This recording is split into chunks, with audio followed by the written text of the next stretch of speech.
சென்னை அசோக் நகரில் உள்ள அரசு பெண்கள் மேல்நிலைப் பள்ளியில் தன்னம்பிக்கை உரை என்ற பெயரால் மகாவிஷ்ணு என்ற நபர் பேசியிருக்கிற பேச்சு என்பது எந்த அளவுக்கு தமிழ்நாட்டினுடைய கல்வித்துறை, குறிப்பாக பள்ளி கல்வித்துறை சீரழிந்து ஒரு ஆர்எஸ்எஸ் மயமாகி வருகிறது என்பதற்கு இன்னும் ஒரு சான்றாக விளங்குகிறது. அவர் பேசியிருக்கிற பேச்சு தன்னம்பிக்கை அளிக்கிற பேச்சல்ல, மூட நம்பிக்கையை வளர்க்கிற பேச்சு, தன்னம்பிக்கையை சிதைக்கிற பேச்சு. நீ போன ஜன்மத்தில், போன பிறப்பில் செய்திருக்கிற குற்றங்களில், குறைகளின், பாவங்களின் விளைவாகத்தான் இன்றைக்கு நீ இவ்வாறு பிறந்திருக்கிறாய், கூன் குருடாக பிறக்கிறாய், அறிவு குறைவராக பிறக்கிறாய் என்று சொல்கிறார்.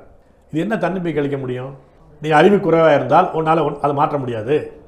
நீ இந்த உறுப்பு குறைபாடோடு மாற்றுத்திறனாளியாக பிறந்திருந்தால் அதை மாற்ற முடியாது என்பதுதானே பொருள். அது என்ன தன்னம்பிக்கை அளிக்கக்கூடியது? இது மூட நம்பிக்கையை வளர்ப்பது என்பது மட்டுமல்ல, தன்னம்பிக்கையை தகர்ப்பது. அதில் சில பிள்ளைகள் அழுவதை பார்க்கிறோம். ஏனென்றால் நீ அதில் என்ன பண்ண முடியும்?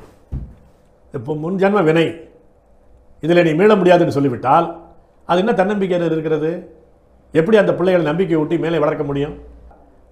பெண்கள் பள்ளி அது. பெண்கள் என்பது அழகை மட்டுமே நம்பி இருக்கக்கூடாது. அதை புரிய வைப்பதற்கு அவர் என்ன சொல்லுவார்? உன் மேலே ஆசிட் அடிச்சிட்டானா என்ன செய்யுது? ஒருத்தன் ஆசிட் அடிச்சிட்டான், அவ்வளோதானா? இப்படி பேசினா என்ன அர்த்தம்? ஆசிட் அடிப்பது சரிங்கிறாரா தப்புங்கிறாரா?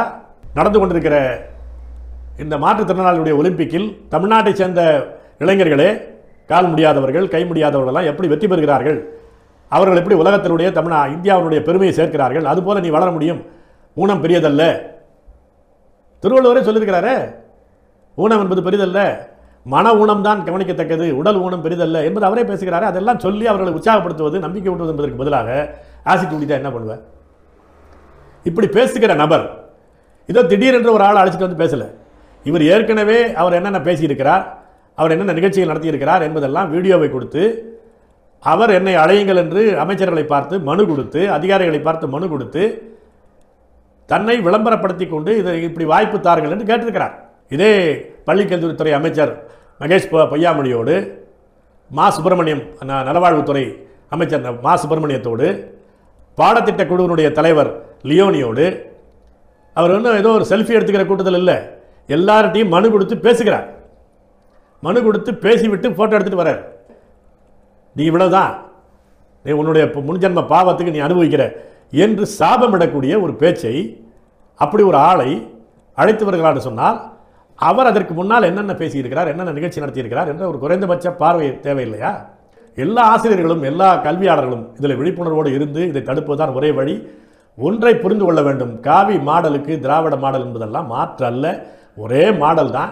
காவி மாடலுடைய, மோடி மாடலுடைய தமிழ்நாட்டினுடைய பதிப்பு, இது தென்னக பதிப்பு, இது அவ்வளவுதான், சதர்ன் எடிஷன்.